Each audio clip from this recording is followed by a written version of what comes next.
запустим видео. Есть. Сейчас. Садитесь. Где он? Вот он. Нет, не он. Hare Krishna. Харе Кришна. Yes.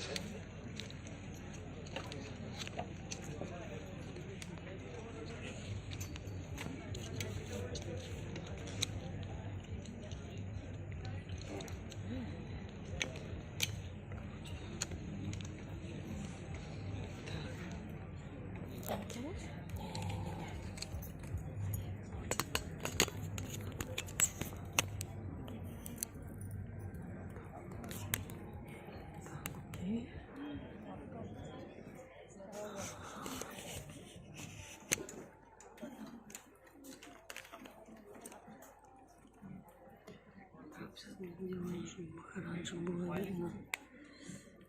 Так. Can you read it for me?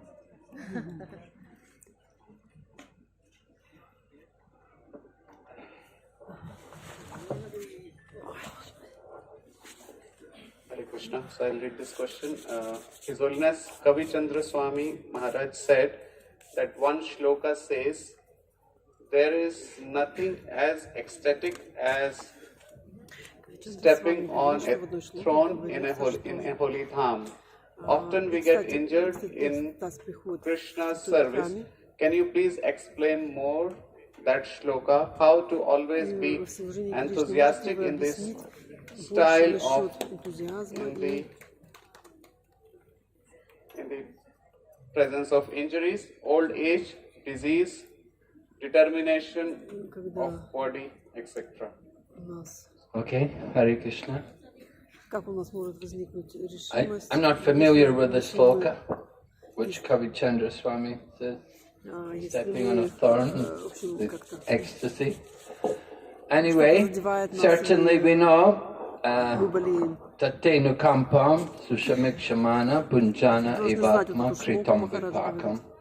There's that verse which said one who tolerates all kinds of adverse conditions and goes on engaging in Krishna's service, then he's qualified to become my unalloyed devotee. So that verse, that's an important sloka for the devotees. And Srila Prabhupada also remarks that old age and disease and approaching death, they're an impetus for our devotional service. That our devotional service should become more intensified in these conditions. It's not something which we can avoid. Old age, disease, that's there for everyone. It's going to be there for everyone. But whatever condition we're in, we see it as Krishna's mercy. And we go on with enthusiasm, increased enthusiasm in the service of Krishna. Yes. The difficulties are there. Queen Kunti, she was praying to Krishna for difficulties. Vipada shantuta tasvat tatra tatra jagat guru. Vipada, calamities. Let there be calamities again and again. Because with calamities means I will see Krishna. And seeing Krishna means I will no more see birth and death. So this is the thinking of devotees. We have to develop that mood in the difficulties. One of the devotees, a devotee in UK, he was serving in Mayapur for some time, and he had some health problems, serious health problems. So he went back to the UK, and I talked to him just recently. Well, not directly, but we sent messages to each other. And he was telling me he'd been in hospital for 9 weeks. больнице. Oh my goodness, 9 weeks and that's a long time, you know. Это такое долгое время в больнице лежать. Being in hospitals, it's no picnic. Это all the госпиталь, это things вам they не do to you пикник. there. So he said that the only thing which kept him going was watching the activities of the devotees, the different devotees traveling and preaching and different programs they're having. Проповедующие, которые делают разные программы, проводят. And we see И мы just now there's видим даже сейчас. Kadambakanna Swami Maharaj. He's living on just water in Vrindavan. His condition is like that, preparing for his imminent departure from this world. He's just taking water. But every time you see pictures of him, he'd gone to Vrindavan and he'd been there, it's been there several months now, but whenever I saw pictures of him, he's always happy and smiling, and he's with the devotees, and he was enjoying being with them, their association. So this is the mood of devotees. Whatever difficulties we come, we have to see it coming from Krishna. I remember one of the devotees, he was a famous book distributor, and he was distributing books in the one of the airports somewhere in the US. And you know, distributing books in the US in the airports, it was really not easy. Nowadays, of course, we're not even allowed in the airports. They stopped all that because so many other people also came into the airports. It became a big issue. So the airports just stopped everybody coming in. And if you're not traveling, you wouldn't get in the airport. But for some time, devotees were distributing books in the airports.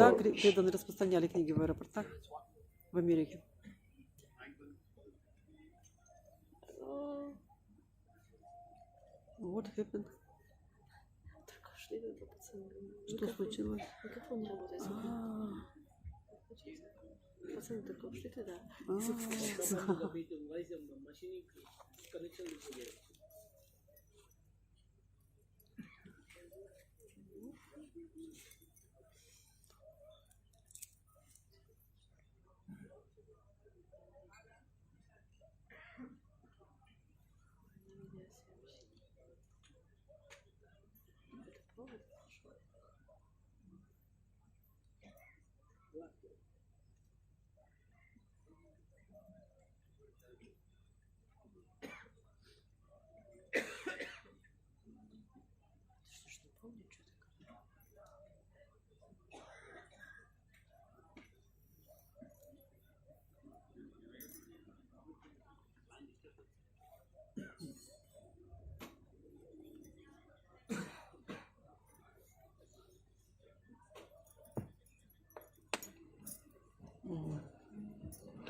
Hare Krishna. So the devotee was distributing books one day when he offered a book to a young man. And, you know, it's a passionate place, airports. They're very passionate. You know yourself, if you're traveling, you go into an airport, you know, you're worried, have you got tickets, have you got too much luggage, are they going to stop your luggage, are you going to get through with your luggage, whatever. So many issues. So he offered a book to one man, and the man, he just hit him in the face, just punched him in the face. So this devotee, he was actually physically strong. He was not a young, skinny little guy. He was a big, powerful built person. But when the man hit him in the face, how did he take it? He just said, "Thank you, Krishna." You know, if he'd reacted to it, then it would have been a big brawl, and he would have been arrested, and you know, so many issues. So he just tolerated it. So this is the secret, that the difficulties which come, we have to tolerate them, we have to be tolerant. Chaitanya Mahaprabhu's teaching all of us in Shikshastakam to be tolerant like the tree. And we're supposed to wear that verse on a thread around our neck for constant remembrance. There's so many issues we have to tolerate as devotees. You have to tolerate the stones and the thorns. Yeah, you have to tolerate sometimes the fog and sometimes the heat. There's so many issues, things you have to tolerate. And we have to cultivate that tolerance. And the greatest test, of course, comes with the end of life.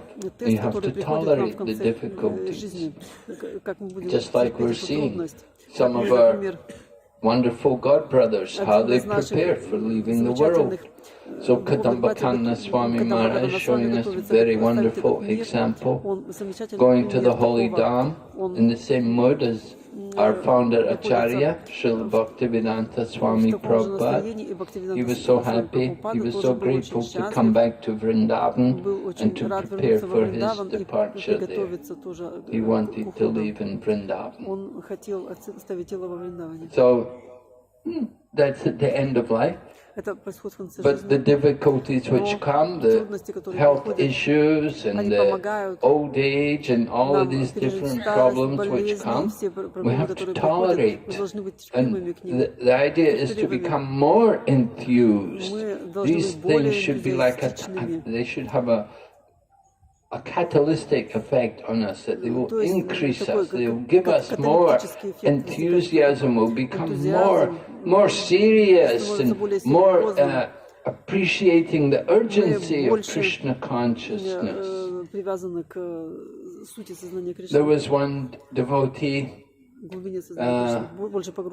the time of Tamal Krishna Goswami. There was a woman, she was a disciple of Tamal Krishna Maharaj, and she had a terminal disease, and she was preparing for leaving her body. And what did she had been a married woman, and she had a couple of children and so on. But when she got news that she had this terminal disease and she didn't have much time left in the world, she became very serious about trying to distribute Krishna consciousness. And she would take some books and go out and try to distribute, try to preach Krishna consciousness. And she said, I want to do something useful with my life before I leave this body. And she considered that to be the best use of this body, the time which she had left in the world. She wanted to use it to go out and give Krishna, to share Krishna consciousness with others. So we have many nice examples. We see, of course, Srimad Bhagavatam, Maharaj Parikshit. He had very limited time, 7 days, but still, he was very serious. He stopped eating and drinking and sleeping, and he simply heard Srimad Bhagavatam. So these examples are all there for us, that we do have to expect there will be difficulties, there will be obstacles, there will be problems. We have to be tolerant, we have to put up with them. Prabhupada put up with so many difficulties. He went to Malaysia, he was traveling in Malaysia, he came there to Malaysia, he came to Kuala Lumpur, and then by car they went to Ipoh. And then from Ipoh, then they went up to Tolokintan and then to Penang, like that. And when they got to Penang, you know, in those days, there was no air conditioner in the car, and there was no highway. It was just, you know, the old roads with traffic lights and, you know, bumpy roads, like what we have in India. So Prabhupada, he'd been tolerant. He went to these different towns, and he came up after, you know, a whole day's traveling. They got there in the evening, And there was one sannyasi there, and he said, Srila Prabhupada, maybe you want to have a rest because you've been traveling all day, you must be tired. And Prabhupada said, we've taken so much trouble to come here. Now let me preach. He didn't want to rest.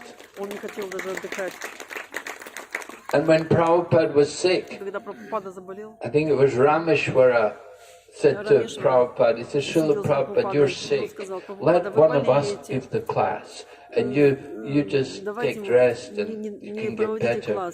But Prabhupada said, no, I have to give class. He said, if I don't give class, then you will think it's all right for you not to give class when you are sick.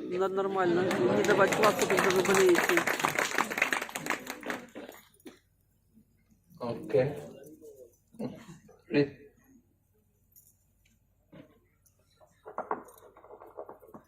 Hare Krishna Maharaj, the question is, we need to take care of health, but sometimes we become too much health conscious and lose becoming Krishna conscious. How to find balance?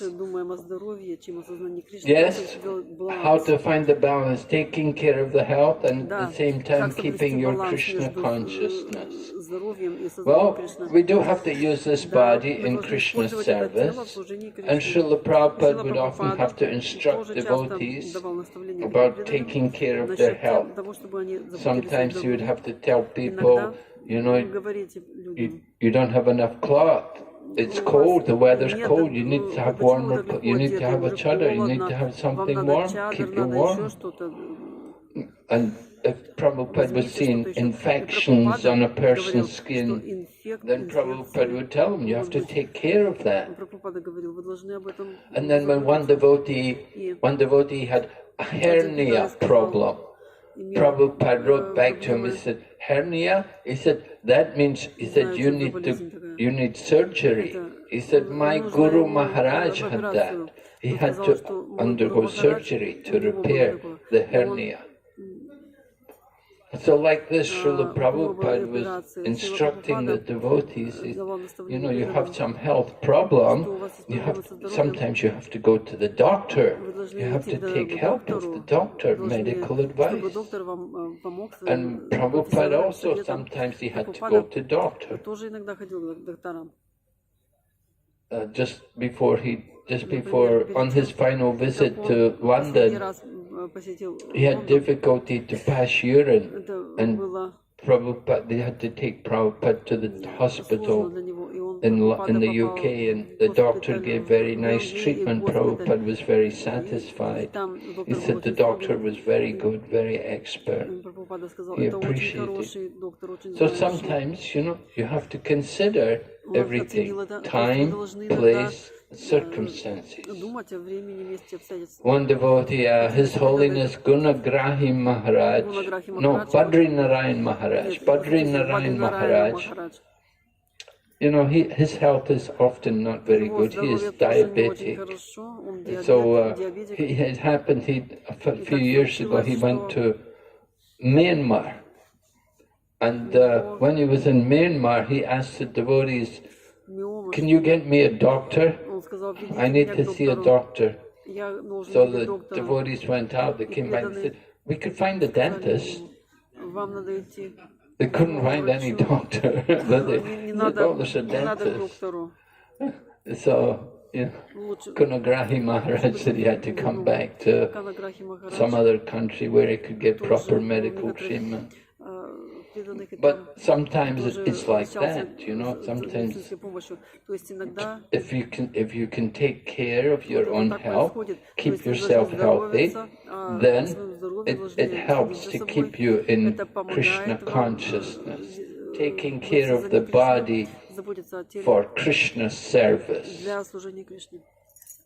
Prabhupada said, he gave the example, an ounce of medicine, an ounce of medicine is worth a pound. What is that? An ounce of cure, an ounce of, how does the saying go? An ounce of medicine is worth a pound of cure or something. You know, if you have a problem and you don't take care of it, then it gets worse, and sometimes it gets so bad that you're really stopped, and your devotional service is completely affected. So it's important, if you have some small problem, little problem, to recognize that this is a problem and do something about it, take care of it. Just like the doctor told Srila Prabhupada, said every morning you should go for a walk, Swamiji. The doctor told Prabhupada, said you need to go for a walk every morning, it will be good for your heart. And so Prabhupada took that advice, and that's why Prabhupada was walking every morning. Every morning, after the Mangalarti, usually he would come out and he'd like to go for a walk. In London he would walk, in Bombay he would walk. Usually, many places he would go out for a walk in the morning, especially in the morning, the Japa walk. A few devotees would be allowed to go with him. But Prabhupada was doing this because the doctor had told him, Swamiji, you should be going for a walk every day, because Prabhupada generally was just more involved in office and writing and sitting, not moving so much. So the doctor had recommended to him, you need to get some walking, do some walking, the exercise will be good for you. So like that, Prabhupada was showing us how you have to balance. You have to balance taking care of the health and keeping your Krishna consciousness. I think it's even Vishwanath Chakravarti Thakur, he says that you can go for a japa walk. Walk in the morning and chant your rounds. So some devotees, they like to do that. They will chant the rounds walking. Sometimes you don't have much space to walk, but you can walk back and forward. Sometimes you're just in a room, you can move around. But you have to get some exercise. If you just all day sitting in an office with no exercise, especially if you have air conditioning, these things, they're not healthy. It doesn't help to keep you healthy. So we have to recognize these things and take care. And similarly, diet is very important. Don't eat too much, don't eat too little. Don't sleep too much, don't sleep too little. This is for health. If we regulate these activities, then we have a very healthy lifestyle. Actually, the lifestyle of Krishna consciousness is meant for good health. Full vegetarian, no onion and garlic, and no illicit sex, and no intoxication, and all of these things make it very good for it. We should be healthy people. As devotees, we should be healthy. With all that, and we get a lot of exercise. We just saw the devotees all chanting and dancing in the kirtan. So that's very good. That's the best exercise, dancing in the kirtan. It's very good for our health to get that kind of exercise. The hands up in the air also, it's also good exercise. So if you follow the process of Krishna consciousness, generally you can keep yourself healthy. And of course, when we do get some health problems, there will be some, even though we're practicing seriously and strictly Krishna consciousness, doesn't mean we're immune from old age and disease. It's still going to come. But when it comes, if you've been practicing regulated lifestyle, then it's easier to deal with it. So we don't want to neglect the needs of the body. We need to take care of it. We have to recognize there are needs. And if we get sick, we get some health problem, you have to take care of it. But you have to keep your Krishna consciousness at the same time. There has to be that balance. So taking care of the body is part of Krishna's service. The body is being given to us by Krishna. We want to use it for his service. So we can dance more in the kirtan. So we can distribute books. I was doing book distribution and I made the mistake carrying too many books. Too many books. The result was I got a hernia from carrying too many books. Sometimes it's difficult. After you get a hernia, then you can't carry books. You can't carry anything heavy for a while, for a long time. So we have to be very cautious and careful with these things. Sometimes our enthusiasm for devotional service is not properly directed. We have to understand the limitations of the body. When we try to do too much, you get physical problems. So we have to be careful. Okay. Yes. Next question, Maharaj. Yeah. When we do any Krishna service, we should do it with love. But sometimes we do it in hurry so that it will be completed as soon as possible. The question is how to develop love while doing any service. How to develop love while doing service? Well, love means service, just the fact that you're doing it. Of course, there are different ways in which we may perform the service. If you do the service grudgingly, then that's the mode of ignorance. And if we do the service to get recognition for ourselves, that would be the mode of passion. So the modes of nature can also be there in devotional service. We may be, if we do the service just to get rid of the sinful reactions, then that's the mode of goodness. But the idea, we want to do the service for the pleasure of Krishna. So how to develop that love for Krishna? We have to hear and chant. The hearing and chanting are the roots of the creeper of devotion. So you want to develop, you want to do service with love. Hearing and chanting are very important. Taking part in the kirtan is very important. Finding ways to develop love for Krishna. Love is in the heart of all living entities. Nitya Krishna Prem Shaja Kabunai Shravanadi Shudachite Korehe Udai. Love of Krishna is in everyone's heart, but it has to be awakened by hearing. So the hearing process is very important. Chaitanya Mahaprabhu gave a lot of emphasis on hearing. It's the beginning of the devotional process. In the Bhagavad Gita, 7th chapter, it begins with Krishna saying, "Now hear from me, O Arjuna, how by practicing yoga in consciousness of me you can know me in full, free from doubt." So Lord Krishna himself is speaking about the importance of hearing.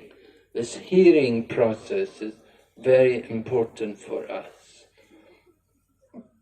We do service, our motivation may not be right, but if we hear and understand properly, then it will purify us and we can do the service in the right mode. Maharaj? Yeah. Want to comment? Yeah? Another question, Maharaj? Is this? Kavichandra Maharaj, take the next question. Yes, Maharaj. So Maharaj, the next question here is, what should be our mood while doing parikrama? Say, Trinada Pisa Hishina, Torah Pisa Hishina, Amanina Manadena Kirtaniya Sadahari. That should be our mood all the time. Thinking oneself lower than the straw in the street. Service. You want to serve the devotees, because how can we serve Krishna? We can serve the holy Dham just by walking and chanting, but the mood should be humble service. And that's love for Krishna. We know that Bhaktivinoda Thakur wanted this, Bhaktisiddhanta, Prabhupada. It's increasing, different devotees have picked it up and increased it. Be thankful, if you just try to think about the amount of organization that goes on so that you can just walk around and get prasadam, a couple of times a day and have a camp, and it's an incredible thing.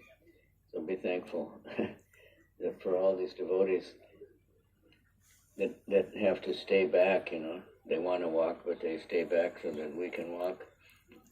Cooking, cleaning, you see how hard they work at cooking all day. They have to drive out here, wait, take it all back, clean up, cook again. So be thankful. It's not a light thing, especially the Amanina Manadena Kirtaniya Sudahari, Amanina Manadena, offering all respect to others without expecting anything in return. Right? Think about it. Not that without any that type of motivation, just for serving. That's love. Serving for the sake of serving with not expecting anything in return. Serve the devotees whatever you can. Yeah, we're not doing it just for our pleasure, but we're doing it to please Krishna. Well, of course, you could say that's the goal. That's to come to that level that we want to please Krishna. I'm doing this for the pleasure. And Maharaj mentioned doing it for the pleasure of the acharyas, Bhaktivinoda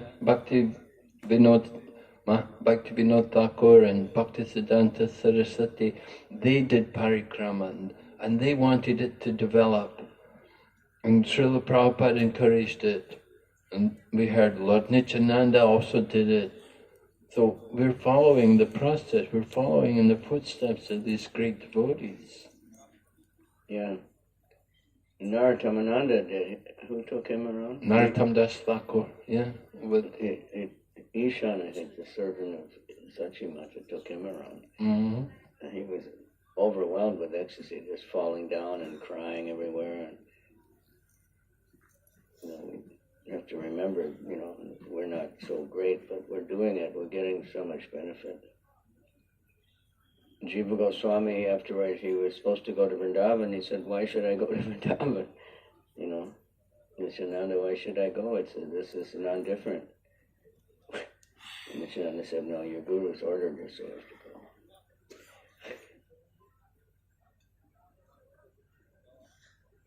go." Okay, next question. What is the prayer for increasing taste in the holy name?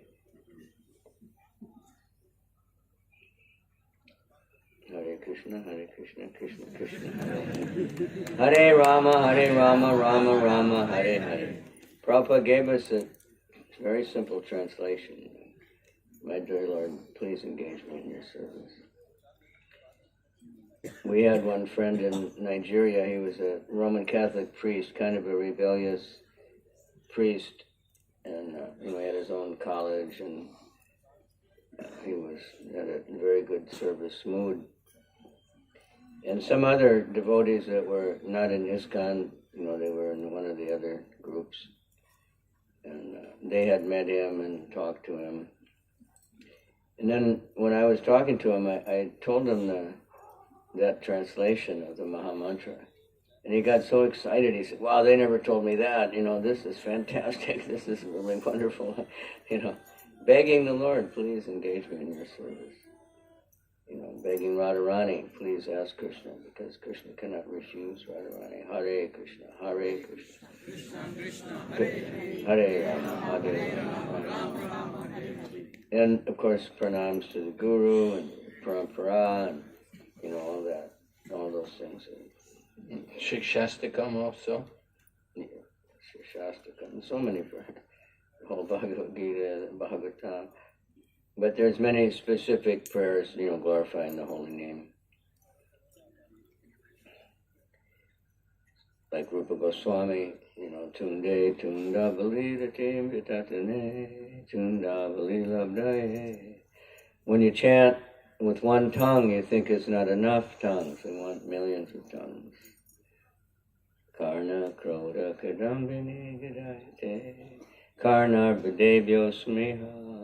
And when the ears too is not enough to hear the glory of the holy name, it's so wonderful. You want more and more. You want to be able to hear more. And of course, we want more people chanting.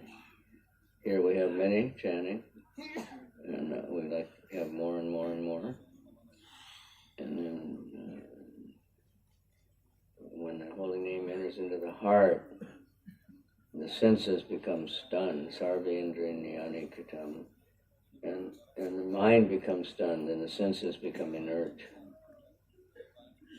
When the holy name enters into the heart, then no jane janita ki abdi ambitai krishneti varnadai. So nobody knows how much nectar there is in these two syllables, Krishna. Right? It's just unlimitedly deep. You can keep digging and digging like they're digging a mine. They find things, or archaeologists keep digging down. They're finding more and more ancient civilizations that nobody ever knew where they come from. If you go deeper and deeper in the ocean, they find species of things they never knew existed. So there's no limit how deep we can go.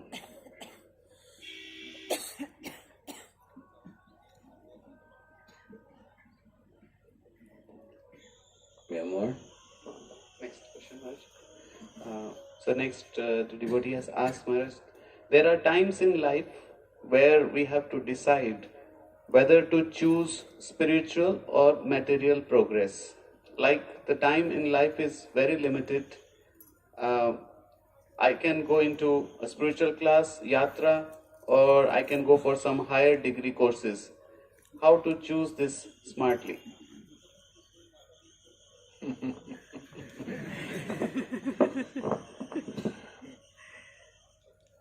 Well, you have to consider your own motivation.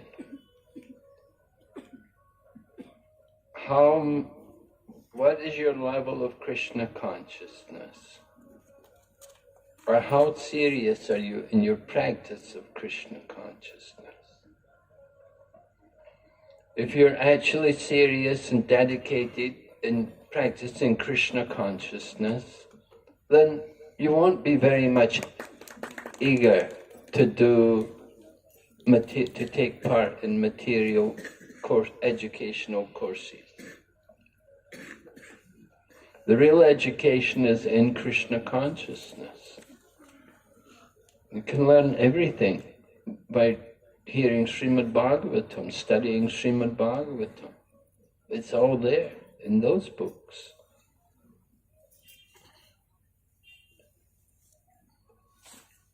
People want to do M.A. Devotees say this is Master of Avidya.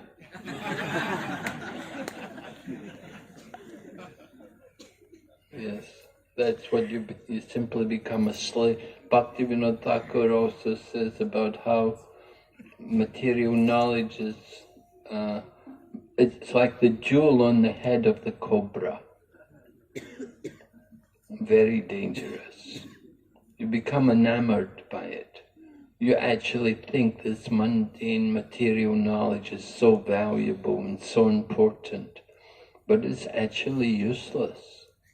It just causes us to become more enamored in the bodily conception of life. So we have to be convinced about these things, of course.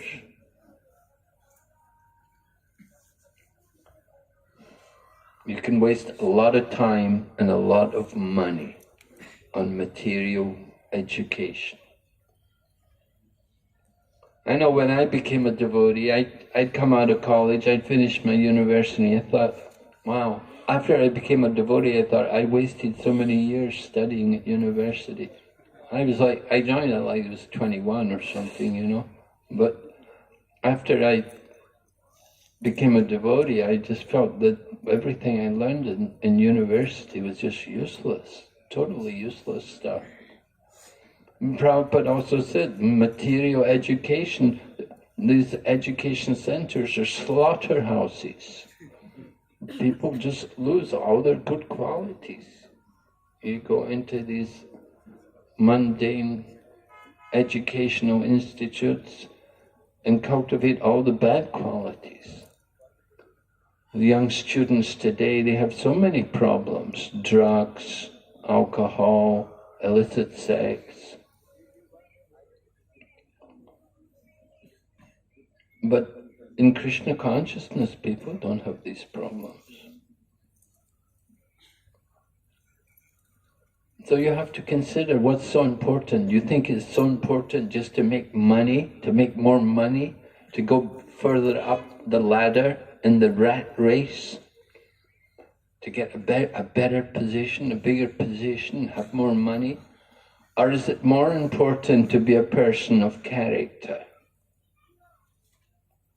And these big men in the corporations, in the corporate industry and so on, are they men of character? Not usually. They're usually men of the lowest character. So we're trying to impress these things on people who are thoughtful, understand how to make the best use of the human life.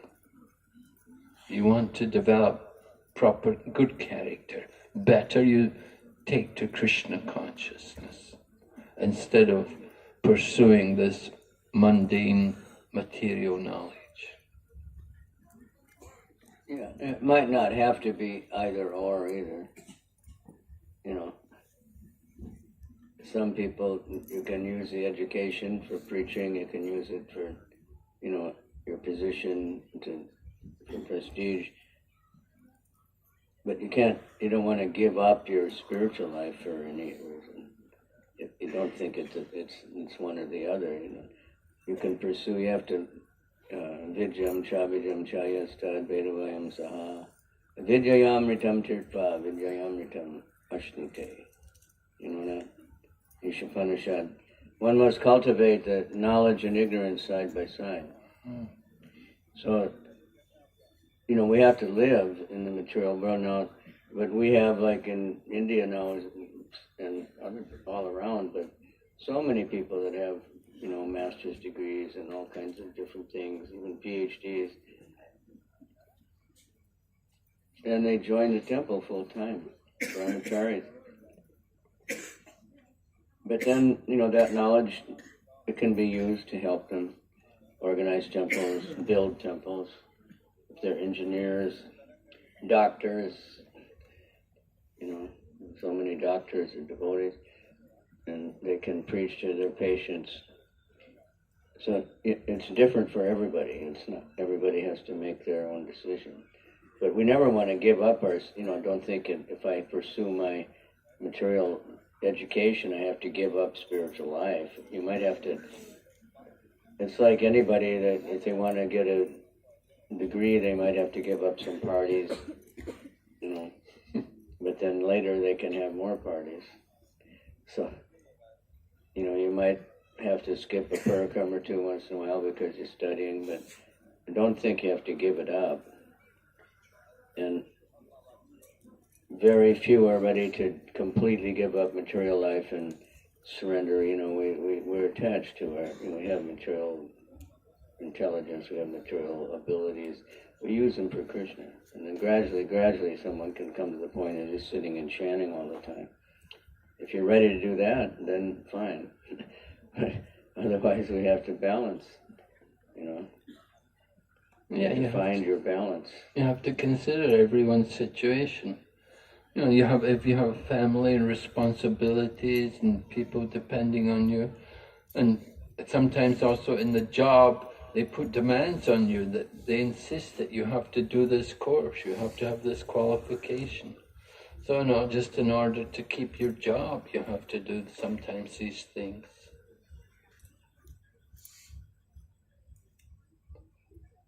And sometimes not easy to get jobs. So, you know, you're in a job, you've got a job, and they tell you you have to do this. You have to do it, you know. But you have to keep up your spiritual life at the same time.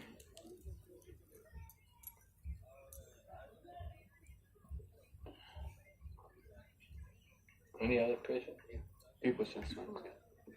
Hmm? Yes, Maharaj. Go ahead.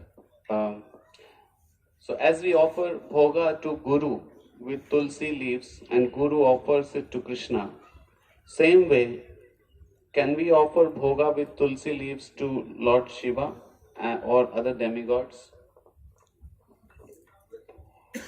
No. No.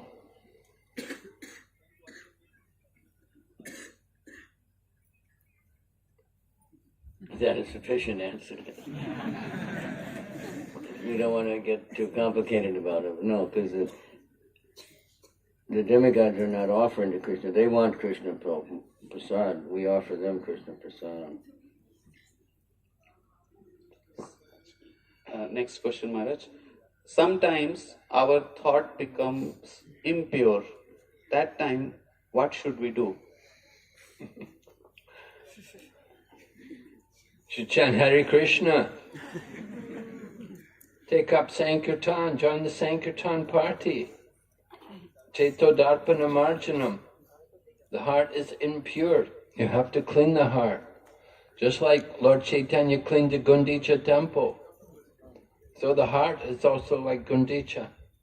So you clean the heart through the chanting process especially.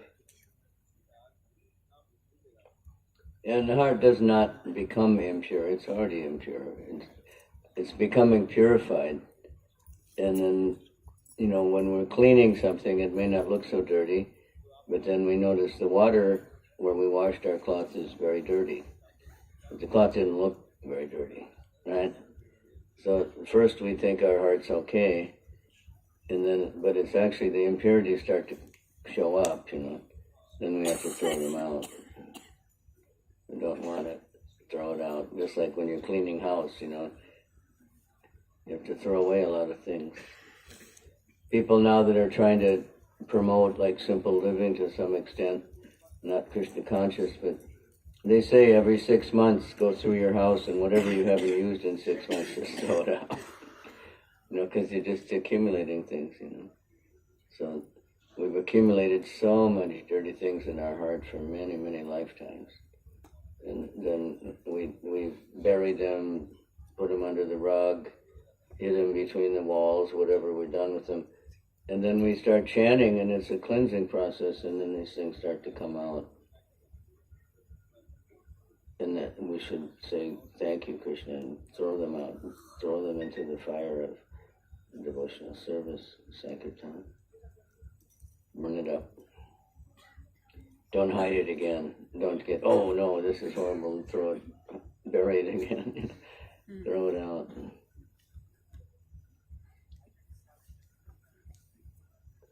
Thank you, Maharaj. Next question is, how to be always focused despite our bondage condition, it says.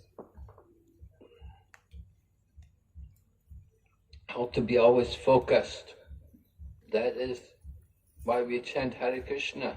Lord Chaitanya said, Kirtanaya Sadahari. If you always chant, then you'll be focused. If you keep the holy name on your tongue, it will help you to keep focused. And we say, Smartavyam Satatam Vishnu, Vishmartavyam Jatukrit. Always remember Krishna, never forget him. So focus comes by remembering Krishna. And how do we remember Krishna? By chanting his holy name, and by hearing about Krishna, by worshipping Krishna. So morning program is very important. Sadhana, spiritual practice, waking up early, chanting, having a morning program, very important, helps us to remember Krishna.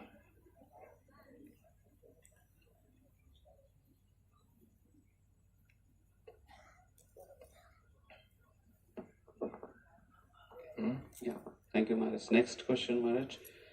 How to keep aloof from the offenses against the holy name in real life so that we can quickly develop love of Krishna?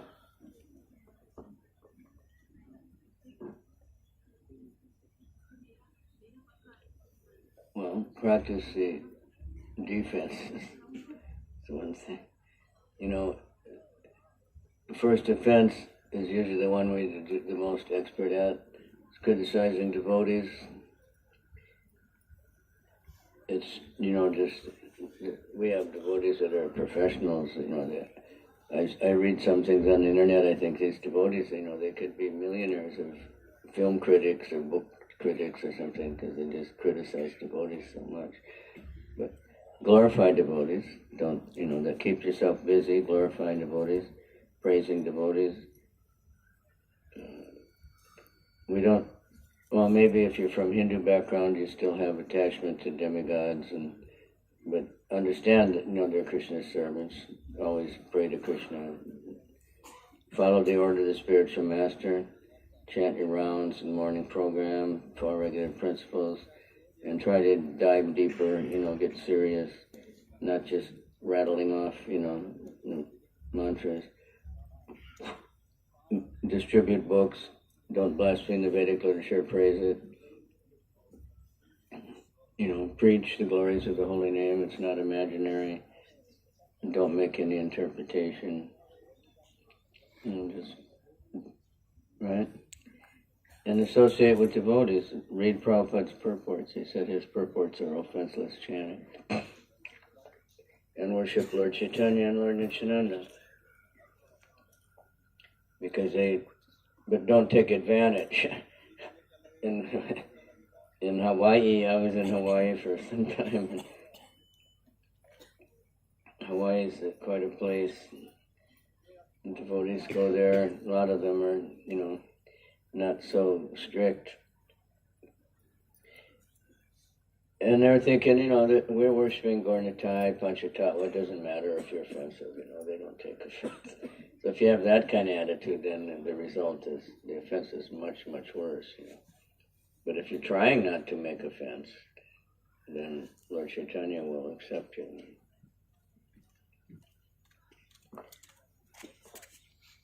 Yes, thank you, Maharaj. Also associate with senior devotees.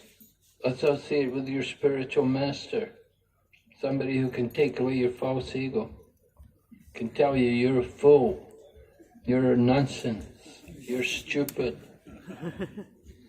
Something like that. Huh? Come and associate with Kavi Chandra Swami. No, just stay away from him. But the attitude, like Krishnadas Kaviraj, an amazing thing he says, that he's lower than a worm in stool, and anyone who even hears his name will become contaminated and fallen, and that's real humility. And that's not offensive, but he's taking shelter of Krishna. Help me, help me, help me. Okay, last question. Yes, Maharaj. So the question says, in the previous session, Maharaj made a statement that is from blister to bliss. During Parikrama, we undergo some physical austerities. Then, when we would be able to relish that bliss, what would be the symptom of that bliss? What keeps you enthusiastic to practice Krishna consciousness more and more? Did you say that? Well, when I first did the Braj Mandala Parikrama, that was a big thing that Lokanath Swami was always saying, that, devotees at that time, there were a lot of thorns around Vrindavan. And they were getting blisters going barefoot. And they said they found some slogan somewhere that said, blister to bliss. That stepping on a thorn and Parikrama, is like special ecstasy or something. Helps you realize, this body's not so wonderful, but you can transcend it. And what keeps you going? People ask me that often, First place, I had nothing else, no, I don't have any inheritance, I don't have any talent, don't have any skills or any intelligence, so I don't have much else I can do besides hang around with devotees. But it's just all the mercy of Lord Nityananda, that, at least in my case, and probably all of us. We just keep trying, hang in there. Yeah, that's it. You gotta keep going. Prabhupada gave the example about the Indian railways. Said even though the train comes late, they have the motto, keep the wheels rolling. The train doesn't come on time, just like Jainarayan Prabhu took the train from Delhi down to Rameshwaram. It came 1.5 days late. 1.5 days behind the schedule. So, what to do? Keep the train, keep the wheels rolling. Even it feels like sometimes we're not doing anything, we're not making any progress, but just keep going, And Prabhupada, he was telling one devotee who was in Delhi in the 1970s, early 70s, he said, always think Krishna has some plan for you. So that's positive thinking. You're thinking Krishna has some plan. And just keep going on with your service. And Krishna appreciates that determination to keep going. All right, thank you very much. Srila Prabhupada ki jai. One of the first boxing champions in America, he said, how do you become a champion? He said, you fight one more round. That's how you just do it again. Keep trying. You get knocked down, you get up. Fall down, you get up. Krishna doesn't care how many times you fall down, it's how many times you get up. So you just keep going. But you have to associate with devotees who are enthusiastic and not fault finders, devotees who are preaching. That will pull you right along. Jai. Hare Krishna. Navadwip ki jai. The Mangal Artik on Parikrama is especially ecstatic of all the Mangal Artiks I've ever been to. So we'll see you all there. Right here. All right.